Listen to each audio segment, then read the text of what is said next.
माँ तू सबसे प्यारी है, माँ तू जग में न्यारी है।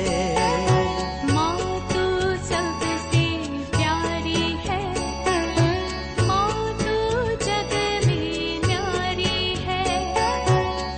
अपने आंचल में रखना, अपने आंचल में रखना। हमें वरदानों से भरना। माँ तू सबसे प्यारी है, माँ तू जग में न्यारी है। माँ तू सबसे प्यारी है, माँ तू जग में न्यारी है। पिता, पुत्र और पवित्र आत्मा के नाम पर आमीन। आप सबों को जय यीशु। हम लोग पंच ग्रंथ का, पुराने विधान का जो तोरा पहला वाला जो 5 किताबों का पढ़ाई कर रहा था। कई क्लासेस उत्पत्ति ग्रंथ से ही हो चुका है। जो कुछ डाउट कई लोगों ने पूछा गया, उनको मैं जवाब देने का भी प्रयत्न किया और उसके साथ में अपनी ओर से भी कई क्लास डाला। और आज भी ऐसा एक पुराना विधान का अध्याय 4 का, उत्पत्ति ग्रंथ अध्याय 4 का एक डाउट, और कई लोग उस वचन को लेकर के कुछ गलत शिक्षाएं देता है, इसलिए उस वचन को उठा करके आज का क्लास चलाना चाहूंगा। उत्पत्ति ग्रंथ अध्याय 4 वाक्य 3 में लिखा है, आदम और हेवा के जो 2 संतान काइन और हाबिल, उनके विषय में वाक्य 2 में लिखा है, काइन किसान था और हाबिल भेड़ बकरियों को चराता था। वाक्य 3 में, कुछ समय के बाद काइन ने, जो खेतीबाड़ी करता था, किसान था, काइन ने भूमि के उपज का कुछ अंश प्रभु को अर्पित किया। जो उपज है उसका, इसका मतलब दशमांश वो प्रभु को अर्पित कर रहे, कुछ अंश वो अर्पित किया। वाक्य 4 में लिखा है, हाबिल ने भी अपनी सर्वोत्तम भेड़ों के पहलौठे मेमने को प्रभु को अर्पित किया। प्रभु ने हाबिल पर प्रसन्न होकर उसकी भेंटें स्वीकार की। वाक्य 5, किंतु ईश्वर ने काइन और उसके भेंट को अस्वीकार किया। काइन इस पर बहुत क्रुद्ध होते हैं। आगे हमें मालूम है, ईर्ष्या के कारण अपने भाई हाबिल की हत्या भी कर देते हैं। तो सवाल है, काइन ने अपने भूमि से जब दशांश प्रभु के लिए अर्पित किया, उस समय पर कोई नियम नहीं था प्रभु के लिए दशमांश देने के विषय में, इसलिए वहां का शब्द कुछ अंश दिया, ये लिखा हुआ है। तो काइन ने अपने भूमि का उपज को जब भेंट में अर्पित किया, तो क्यों ईश्वर ने उस भेंट को टुकराया? इस कारण काइन क्रुद्ध हुआ और जिसका स्वीकार किया उसके ऊपर ईर्ष्या करते हुए उसका हत्या भी किया। पहला हत्या बाइबल के अंदर यहां हम देख रहे हैं, एक भाई दूसरे भाई की हत्या कर रहा है। क्या कारण है? प्रभु ने उसका भेंट अस्वीकार किया। क्यों हाबिल की भेंट स्वीकार किया? कई बार मुझे भी सुनने के लिए मिलता है, काइन ने जो खेतीबाड़ी का जो गंदी गंदी चीजें, जो चूहा खाया हुआ चीज या सड़ा हुआ चीज खेती का उपज में से वो समर्पित किया, इसलिए प्रभु ने उसका तिरस्कार किया।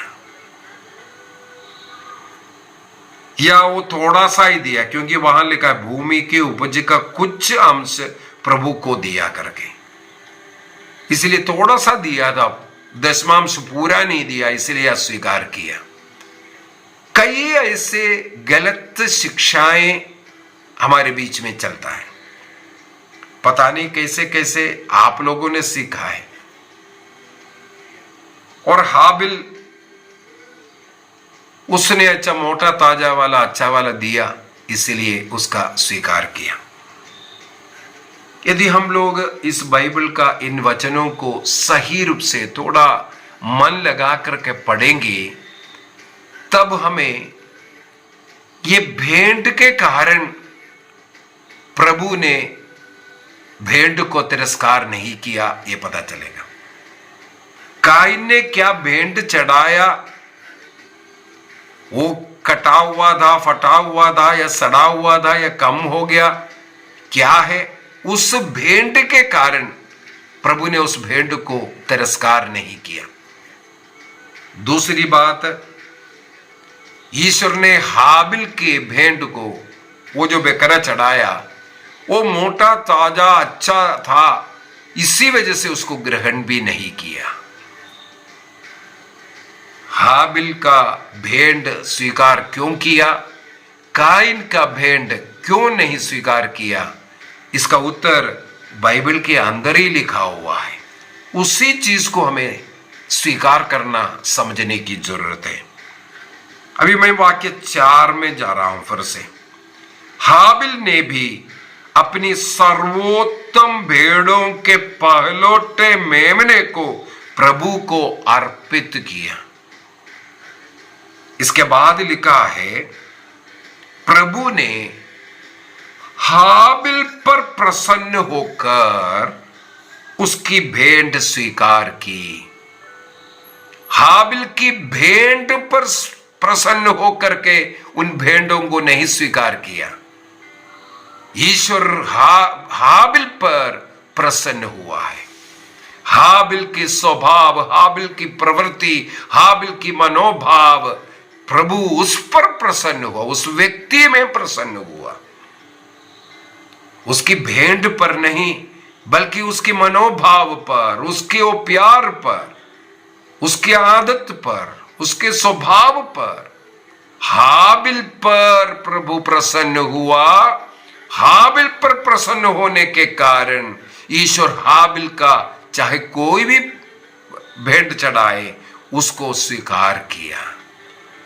अभी हाबिल का स्वभाव समझने के लिए हमें यहां लिखा हुआ मिलता है, क्या है, हाबिल ने सर्वोत्तम भेड़ों के, मतलब उनके पास अनेकों भेड़ है, उनमें से सबसे अच्छा जो कैटेगरी का जो भेड़ है उसका पहलौठे मेमने को प्रभु के लिए अलग किया। इसका मतलब उसके झुंड में से सबसे उत्तम को अलग किया। उस मनोभाव अर्थात प्रभु को जो कुछ देगा वो सबसे अच्छा होना चाहिए, ये विचार को प्रभु देखा। प्रभु के लिए आप प्रार्थना में कितना समय बिता रहा है? आप प्रार्थना कर रहा है दूसरों के, माता पिता के दबाव से या अन्य लोगों के दबाव के कारण? आप चर्च जा रहा है इतवार को दूसरों को दिखाने के लिए, या चर्च का एक नियम है इतवार को मिस्सा में भाग लेना, उस नियम के कारण, या फादर क्या सोचेगा नहीं जाने से उसका क्या होगा, ये सोच करके है क्या? हमारा मनोभाव क्या है ये प्रभु देखता है। यदि हम लोग सामुएल का पहला ग्रंथ को पढ़ते हैं, सामुएल का पहला ग्रंथ, सामुएल का पहला ग्रंथ अध्याय 16 वाक्य 7 पर, वहां पर हमें मालूम है दाऊद का जो अभिषेक के लिए दाऊद के घर में सामुएल पहुंचा हुआ है। उनके सामने एक एक अच्छा अट्टा तगड़ा बेटों को यशे ने, दाऊद का पापा ने प्रस्तुत किया। पहला वाला आया, अच्छा मोटा तगड़ा है, देखने में भी सुंदर है, हाँ प्रभु के लिए और राजा बनने के लिए उत्तम है, सामुएल ने भी सोचा। लेकिन ईश्वर बोलता है नहीं, एक एक को ऐसा लाया, अट्टा तगड़ा को, बोला नहीं नहीं नहीं नहीं। और यहां पर वाक्य 7 में प्रभु एक उत्तर देता है। वहां क्या लिखा है? उसके रूप रंग और लंबे कद का ध्यान ना रखो, मैं उसे नहीं चाहता। प्रभु मनुष्य की तरह विचार नहीं करता। मनुष्य तो बाहरी रूप रंग देखता है, किंतु प्रभु हृदय देखता है। हृदय को, हृदय के विचारों को जानने वाला प्रभु है, उसको देखता है। यदि आप प्रार्थना कर रहा है, प्रार्थना के लिए बैठा है, चर्च जा रहा है, आपका हृदय का विचार आप क्यों गया है? प्रभु के प्रति प्रेम के कारण या अन्य लोगों के दबाव के कारण? इसको प्रभु देखता है। हम लोग पश्चाताप की क्लास में पश्चाताप को 2 प्रकार का पश्चाताप करके सिखाते हैं। 2 प्रकार का पश्चाताप। एक पश्चाताप का नाम है पूर्ण पश्चाताप और दूसरा पश्चाताप का नाम है अपूर्ण पश्चाताप। पूर्ण पश्चाताप और अपूर्ण पश्चाताप। अपूर्ण पश्चाताप किसे कहते हैं? आपने पश्चाताप इसलिए किया, मैंने गलती किया, पाप किया, यदि मैं पश्चाताप नहीं करूंगा, पापों को स्वीकार नहीं करूंगा, मैं नरक जाऊंगा, मेरे जीवन में कोई कष्ट पीड़ा आ सकता है, मैं पकड़ा जाऊंगा। ऐसे ऐसे सोच विचार के कारण आप पश्चाताप करते हो, पाप स्वीकार करते हो, पापों को छोड़ रहा है, अच्छी बात है, ये भी पवित्र आत्मा की प्रेरणा से ही है। उस पश्चाताप का नाम है अपूर्ण पश्चाताप। वो पूर्ण नहीं है। क्या कारण है? उसके पीछे एक डर रखा हुआ है या एक नियम रखा हुआ है। लेकिन एक है पूर्ण पश्चाताप। पूर्ण पश्चाताप किससे कहते हैं? हम इसलिए पश्चाताप कर रहा है, मेरे पाप के कारण मैंने प्रभु को दुख दिया, मेरे पाप के कारण मैं ईश्वर से दूर हुआ। ये दर्द, ये प्रेम से जुड़ा हुआ है, प्रभु के प्रति मेरे प्रेम से जुड़ा हुआ उस पश्चाताप का नाम है पूर्ण पश्चाताप। इसी प्रकार हमारी प्रार्थना, हमारी भेंटें, जो कुछ हम कर रहा है, यदि हम वो हमारे हृदय के प्रभु के प्रति जो भक्ति भाव, जो प्रेम है, उससे प्रेरित नहीं है, वो सब के सब अपूर्ण है, तिरस्कृत है। काइन को यहां पर कोई नियम नहीं दिया था, आप अपने उपज से कुछ प्रभु को अर्पित करो, लेकिन काइन ने अर्पित किया। एक अच्छा संस्कार है, प्रभु ने जो दिया उसके एक भाग। लेकिन काइन का मनोभाव यहां पर हम लोग पढ़ सकता है। वहां पर लिखा है, काइन ने अपने भूमि की उपज से कुछ अंश दे दिया, उसने उसका सर्वोत्तम को नहीं दिया, जितना अधिक दे सकता था उसको नहीं दिया। प्रभु के लिए हां कुछ भी चलेगा, अन्य लोग दे रहा है, मेरा नहीं होने से भी चलेगा। ऐसे ऐसे जो विचार, ये विचार प्रभु उनके हृदय को, उनके मनोभाव को देखने के कारण प्रभु ने सबसे पहले काइन को तिरस्कार किया, उस मनोभाव वाले को तिरस्कार किया, साथ ही साथ उसका भेंट को भी तिरस्कार किया। अच्छे मनोभाव रखने वाला, प्रभु के प्रति प्रेम के कारण जो अर्पित करने वाला, ऐसे व्यक्ति हाबिल को, यहां पर लिखा है प्रभु ने हाबिल पर सबसे पहले प्रसन्न हुआ। हाबिल पर प्रसन्न होकर हाबिल के भेंट पर प्रसन्न हुआ, उसको स्वीकार किया। काइन पर प्रसन्न नहीं हुआ, क्योंकि काइन ने प्रभु को तुच्छ समझा। उसके हृदय में प्रभु के प्रति ऐसा भक्ति नहीं था। थोड़ा समय प्रार्थना करते वक्त कष्ट पीड़ा हो रहा है, घंटों हम टीवी के सामने मोबाइल के साथ बैठ सकता है, लेकिन प्रार्थना के लिए हमें कष्ट पीड़ा है, वो जल्दी खत्म होना है। 1 घंटे का पारिवारिक प्रार्थना सुनते ही कई लोग बेहोश होकर गिर रहा है। मैं कई बार अभी सिखा चुका हूं, हमारे शाम का जो संध्या प्रार्थना, पारिवारिक प्रार्थना कम से कम 1 घंटे का होना चाहिए। हमारे घर का होली हवर होना चाहिए। कई लोग प्रार्थनाएं मांगते हैं, मैं यही पूछता हूं, कई लोग बड़े दुख के साथ नहीं हो सकता, दूसरे लोग नहीं बैठते, दूसरों के ऊपर डालते हैं। आप तो कोशिश करो ना, आपका वो मनोभाव प्रभु देख रहा है। इसके बाद अगर 5 मिनट 10 मिनट आप प्रार्थना कर रहा है, इसलिए बार बार हम भी प्रार्थना कर रहे हैं, आपको नहीं मिल पा रहा है, क्या कारण है? जब तक आप अपना मनोभाव को बदलेंगे नहीं, आप ईश्वर के लिए स्वीकार्य व्यक्ति नहीं बनोगे, आपके जीवन में मेरी प्रार्थना या अन्य कोई भी प्रार्थना करे वो कहीं फल नहीं देगा। हमें इसलिए कोशिश करना है प्रभु के दृष्टि में मैं स्वीकृत हो जाए। मैं स्वीकृत हूं तो मेरा सब कुछ स्वीकृत होगा। सबसे पहले प्रभु के दृष्टि में मैं अच्छा बनने की जरूरत है, मुझे अच्छा बनने की जरूरत है। यदि मैं प्रभु के लिए स्वीकार्य व्यक्ति हो जाऊंगा, मेरी प्रार्थनाएं, मेरी भेंट, सब कुछ स्वीकार्य होगा। वो चाहे छोटा हो या थोड़ा हो, कुछ भी हो, प्रभु की दृष्टि में मुझे अच्छा बनने की जरूरत है। इसलिए सबसे पहले हमें यह पता करना है मैं कैसे प्रभु का बनकर कर हूं, प्रभु को अधिक से अधिक प्यार करूं, उनकी सेवा करूं। प्रभु के कार्य के लिए हमें कुनकुना स्वभाव नहीं करना है। प्रकाशना ग्रंथ अध्याय 3 वाक्य 15 के अंदर, भले बांधी में तुम्हें जानता हूं, तुम ना तो गर्म है ना तो ठंडे हो, बल्कि कुनकुना हो। प्रभु बोलते हैं मेरे मुंह से मैं तुम्हें थूकूंगा। क्या कारण है? ये जो कुनकुना पानी, यहां पानी के साथ कंपेयर कर करके प्रभु ने कहा, कुनकुना पानी ना मुंह में टेस्ट देता है ना शरीर के लिए अच्छा है। कुनकुना पानी, जो उषुम पानी जो कहते हैं, वो पीने लायक नहीं।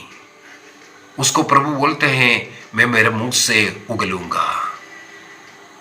इसलिए हमें ठंडा या गर्म अर्थात प्रभु के लिए उत्साही बनकर के रहने की जरूरत है।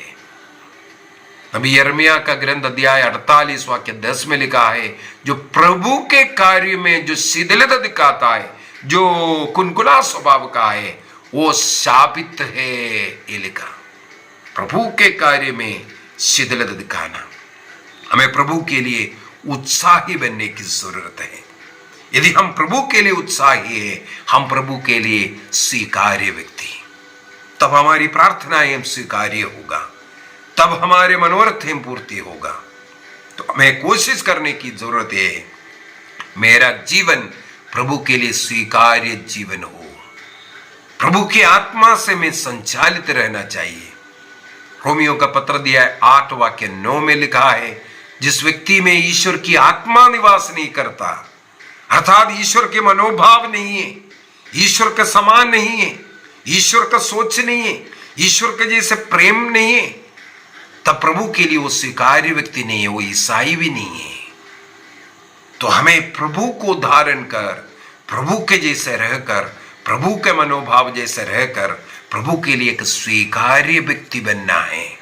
हाबिल ईश्वर के लिए स्वीकार्य था, इसलिए उसका भेंट स्वीकार्य था। कायन ईश्वर के लिए स्वीकार्य नहीं था, इसलिए उसका भेंट स्वीकार्य नहीं हुआ। आइए हम अपनी आंखें बंद करें, निर्णय करें, हम प्रभु के लिए स्वीकार्य जीवन जिएंगे। सभी लोगों के लिए मैं प्रार्थना करता हूं, जितने भी लोग वचन सुन रहा है, प्रभु इनके हृदय को, मन को परिवर्तित करें। प्रभु के स्वीकार्य व्यक्ति बनकर के रहने के लिए अपने जीवन की कमजोरियों को दूर करें, उसको प्रभु के सामने स्वीकार करें। प्रभु के समान प्रेम, आनंद, शांति का जीवन जीने वाला बने। रोमियो का पत्र अध्याय 5:5 में लिखा है, ईश्वर का प्रेम पवित्र आत्मा के द्वारा हमारे हृदय में उमड़ता है। इसलिए एक अच्छा आत्मिक जीवन जीते हुए पवित्र आत्मा के द्वारा प्रभु का उस प्रेम का अनुभव करते हुए एक दूसरे को प्रेम बांटते हुए हम जीवन जिएंगे। निर्णय कीजिए। पिता, पुत्र और पवित्र आत्मा के नाम पर आमीन। आप सबों को जय यीशु।